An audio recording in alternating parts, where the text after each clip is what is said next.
Hey, what's up guys? Michael from Karate Breakdown, trying to bring back practical karate. Just an update on the magazine. I announced this idea probably over a month ago now. I think it's still a good idea. I think the idea of physical media is something that people enjoy, something you could thumb through, something you can collect, and rather than just having everything on your phone or everything digital.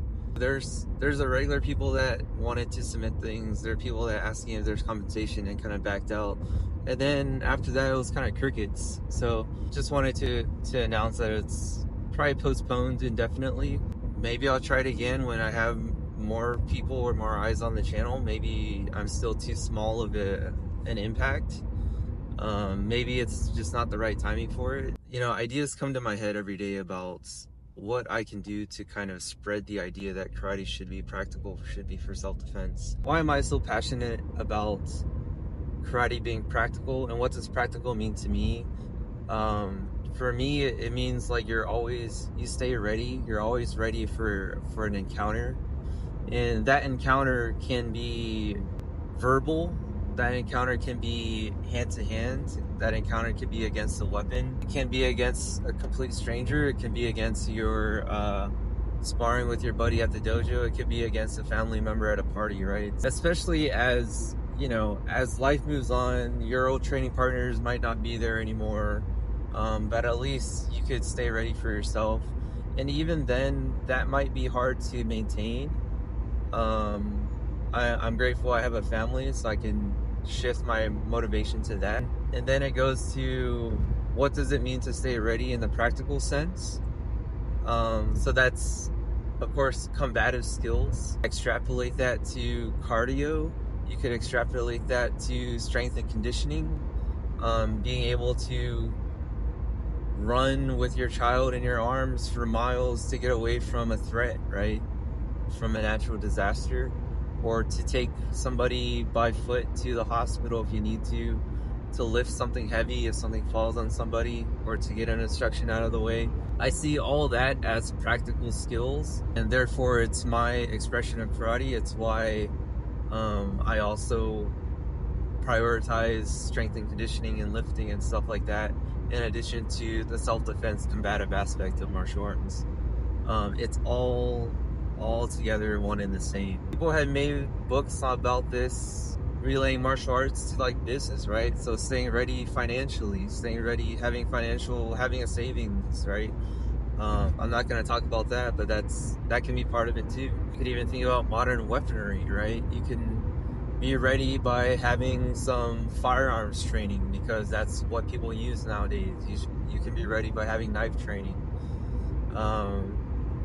You can be ready by having skills that don't require hurting your opponents, right? That's what Brazilian Jiu-Jitsu is about. You're trying to subdue an encounter or a person without having to throw a strike, and that's very powerful.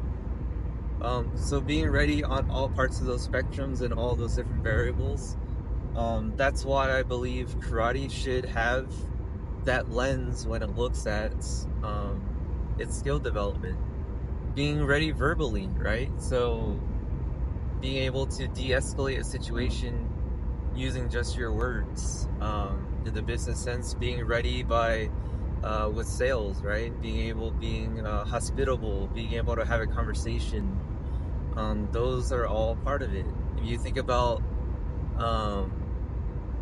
the old phrase Bunbu Ryudo, right? The way of the pen and the sword. That's an old Okinawan Japanese mindset, that you should also have art and also have combat, right? Calligraphy, poetry. All of that is a way with words, in addition to having combative acumen. You see that also in the Western martial arts too, or Western combat. You look at knights, right? They were poets, but they also carried a sword in armor. So they went to war, but they understood the beauty of just artistic creativity. All these things are missing, or have been lost or forgotten or pushed to the side of most karate schools, especially here in America. And I'll keep saying that. I mean, it's now like an after-school daycare center, right? And for me, why I care about that, I don't have a business. I don't run a business. I'm not trying to make a living off of this. But why I care about that is all the things that karate did for me and how it transformed my life. I hope that in spreading this information, it can help transform somebody else's life for the better, right? So, all that to say, I'm still on this mission. I hope I can pivot pivot and keep making more video content. The magazine was a cool idea. It's probably just not the right timing for it. And it's one of those things you keep in your back pocket, and maybe you try again in a couple years. And I'll just keep trying to grow my presence and try to reach more people as possible. So, as always, train hard, fight easy. Catch you on the next one.